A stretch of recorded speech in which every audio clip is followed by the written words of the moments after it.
La régionale Pâques-Verviers a eu le plaisir de visiter la nouvelle exposition en cours à la Villa Sauvage. Anne de Sturler et Guy van Limbergen nous ont ouvert leurs portes afin de nous permettre d'aller à la rencontre et de découvrir l'univers artistique de ces trois artistes exposants, Michel Purnel, Alain Thorez et Laurence Daillé. Découvrons ensemble la petite interview qu'ils nous ont accordée. Bonjour Michel Purnel, bonjour Alain Thorez, merci beaucoup de me recevoir pour votre exposition au sein de la Villa Sauvage qui aura lieu donc jusqu'au 30 mai, où vous exposez avec une troisième personne, Laurence Daillé, que j'aurai l'occasion de pouvoir interviewer juste après.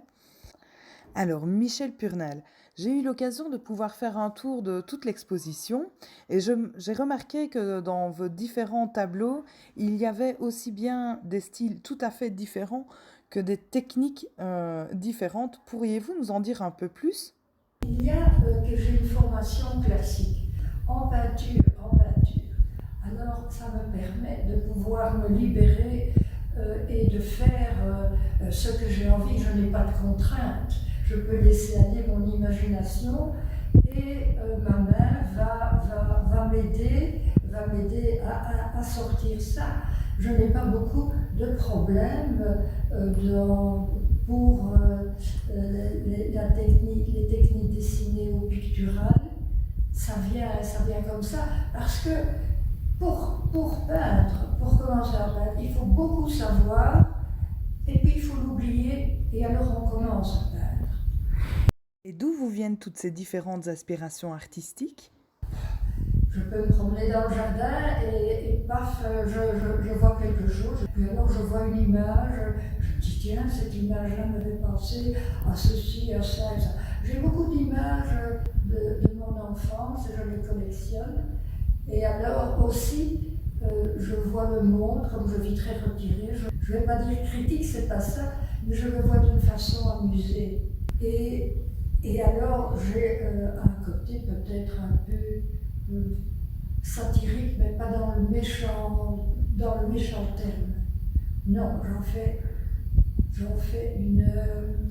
quelque chose d'humoristique.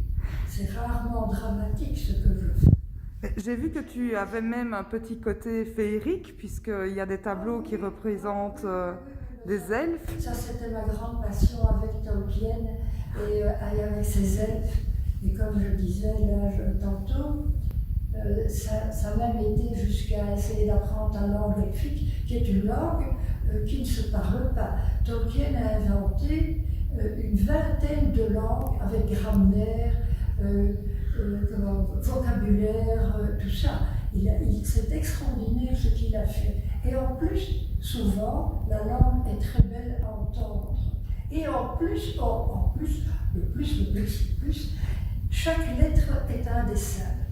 Chaque lettre est un dessin. Et j'aime beaucoup l'écriture aussi, parce que c'est un dessin avant de signifier quelque chose. Alors j'aime bien l'écrire encore avec une plume, comme on faisait il y a longtemps. Pour vous, c'est il y a longtemps, pour moi pas tellement, puisque j'écris toujours avec une plume et de l'encre. Voilà, j'aime bien les jambages, oui, et puis un délié, et puis un plein. Ah, ça, c'est le paradis. Merci beaucoup Michel pour toutes ces belles découvertes. Alain Thorez, pourriez-vous nous en dire un peu plus sur vos œuvres et vos inspirations? Essayer d'exaucer la beauté, de rendre hommage à la beauté du monde, de l'univers, de la nature, et se mettre au service de ça, ça vaut le coup aussi. Hein. Et puis la beauté permet de toucher le cœur de mes semblables, de mes frères humains. J'aime bien. J'aime bien quand les gens simples viennent à moi et me disent « Oh, j'aime Alain, Monsieur Thorez, de temps en temps, j'aime bien ce que vous faites. » En fait, j'ai touché leur cœur et ils me touchent en retour. Donc ils me nourrissent. Donc voilà, il y a différentes thématiques qui m'ont amené à essayer de remettre en sellette, sur la sellette, la beauté qui avait complètement disparu de l'histoire de l'art depuis une centaine d'années déjà. Et voilà, je m'y attache. Donc la beauté, elle se trouve dans les fleurs, elle se trouve dans Michel, qui est mon plus beau modèle, qui m'a toujours inspiré. elle se trouve partout en fait. Là où je pose mes yeux, la beauté apparaît, la beauté se révèle à moi et elle me fait du bien. Alors j'essaie de la peindre et en cela j'espère aussi qu'elle touchera le cœur des autres. Je vous remercie en tout cas tous les deux pour ces petites minutes que vous m'avez consacrées et j'invite grandement le public à venir découvrir toutes vos œuvres. Bonjour Anne, merci beaucoup de nous recevoir à nouveau au sein de la Village Sauvage pour la toute dernière exposition en cours qui aura lieu jusqu'au 30 mai prochain. Alors, tu es ici accompagnée d'une des artistes, Laurence Daillez. Peux-tu nous en dire un peu plus sur les deux autres artistes exposants? Donc, j'ai invité Michel Burnel et Alain Thorez parce que c'était une demande de leur part. En fait, je les connaissais quand j'avais 10 ans, j'allais à l'académie de Watermal-Boisfort. Donc en tant qu'enfant, Michel était mon professeur et Alain son assistant. Et ils se sont souvenus de moi 45 ans plus tard en me disant « Quelle jolie maison, je viendrais bien exposer chez toi ». Et donc nous sommes allés les revoir après tout ce temps dans leur petite maison à Limlette, avec un grand jardin avec des milliers de roses. Et c'est une maison extraordinaire avec plein de tableaux dans tous les sens. Et donc de cette inspiration de cet été, je me suis dit que ce serait très bien que Laurence vienne rejoindre Alain et Michel parce qu'elle fait aussi des choses extraordinaires. On est allés, mais oui, on est allés ensemble revoir Alain et Michel parce qu'évidemment on n'avait pas surtout voir une fois. Et donc je crois aussi que Laurence s'est beaucoup inspirée de cet univers magique et très de jardin qu'il y avait chez Michel. Effectivement, quand Anne m'a contactée en me parlant un peu de l'univers de Michel et de Alain, que je ne connaissais pas du tout, j'avais déjà certaines œuvres, enfin certaines créations, notamment quelques chiens et quelques oiseaux que j'avais fait pour d'autres occasions. Et puis, quand j'ai été avec Anne voir la maison de Michel et Alain, j'étais évidemment complètement sous le charme. Et quand j'ai vu leurs tableaux, je me suis dit, je vais essayer de compléter les tableaux en faisant des créations en 3D. Donc là, j'ai continué à faire des oiseaux parce que je trouvais qu'ils se mariaient bien avec l'univers des fleurs et des jardins. Et puis, j'ai fait aussi des choses que je n'avais jamais faites avant. J'ai ramassé des pierres au bord des rivières, un petit peu partout, mais des pierres avec des formes un peu particulières que j'ai habillées de fleurs. Donc, comme ma passion, c'est la création textile et que j'aime bien travailler l'étoffe, j'ai recouvert ces pierres de broderie florale. Et j'ai aussi, au cours de mes promenades dans le quartier, dans la campagne, ramassé des branches que j'ai dépiauté, déshabillé de leur écorce et que j'ai rhabillé aussi de fils, de laine, de tissus, etc. pour leur donner le côté très coloré qu'on retrouve dans les toiles de Michel et d'Alain.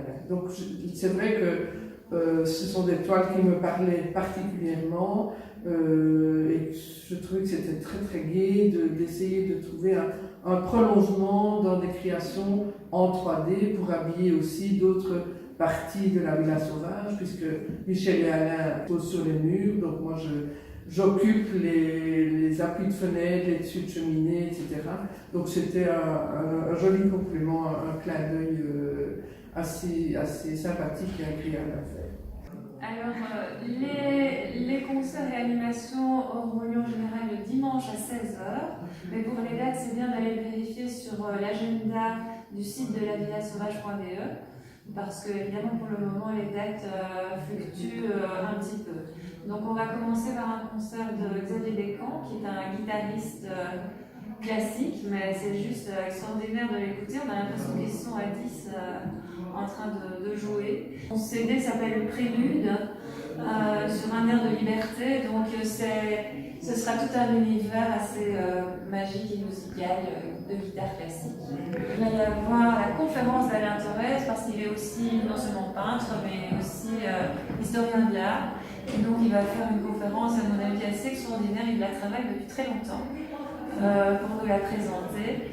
Et donc pour tous ceux qui s'intéressent à l'histoire de l'art et une vision qui sera assez pointue, assez globale et qui sera, je pense, à la fois intéressante et avec beaucoup d'humour aussi. Je pense que ce sera très chouette de le voir. Ça, mais je le découvrirai avec vous. Et ensuite, pendant tout le mois de mai, on aura le 4e parcours d'atelier qu'on organise tous les 2 ans depuis 2015. Évidemment, c'est une édition spéciale cette fois-ci parce qu'on ne peut pas faire comme avant, aller visiter les ateliers. Donc, l'exposition ici sera prolongée à l'intérieur. On demandera aux artistes pour l'exposition du catalogue vivant qui expose une œuvre de chaque artiste de faire une œuvre pour l'extérieur. On aura le jardin de notre voisin prêté aussi pour cette occasion. Et on ira, nous, filmer dans les ateliers les artistes qui participent. Donc ça, ce sera au jardin. Et ensuite, nous aurons donc une balade comptée à l'intérieur de la maison, puisqu'il y a beaucoup de tableaux de fleurs, et également à l'extérieur, puisqu'il y aura toutes ces œuvres un peu sauvages qui seront dans le jardin. On ouvrira les jardins aussi, donc ça, ce sera du mercredi au samedi de 15 à 20 heures. Mais sinon, c'est toujours possible de venir aussi sur rendez-vous. Donc ça, il ne faut vraiment pas hésiter à appeler, puisqu'on habite aussi sur place. Et ce que j'ai oublié de dire aussi, c'est que le 30 mai, normalement, ce sera le finissage à la fois de l'exposition ici à l'intérieur et du parcours d'atelier. Et pour cette occasion, il y aura Laurent Van der Weyden qui viendra faire un concert de guitare pop-lyrique, donc ce sera encore tout un autre style. S'il fait bon, on le fera au jardin. Et donc ce sera aussi le dimanche 30 à 16h. Merci beaucoup Anne pour toutes ces explications. Donc n'hésitez pas à retrouver tous les détails des animations sur le site internet ou la page Facebook de la Villa Sauvage. Pour l'exposition, elle est visible le mercredi et le vendredi de 15h à 20h sur rendez-vous. Et pour le parcours d'atelier printanier, celui-ci sera ouvert tout le mois de mai et accessible du mercredi au samedi de 15h à 20h, également sur rendez-vous.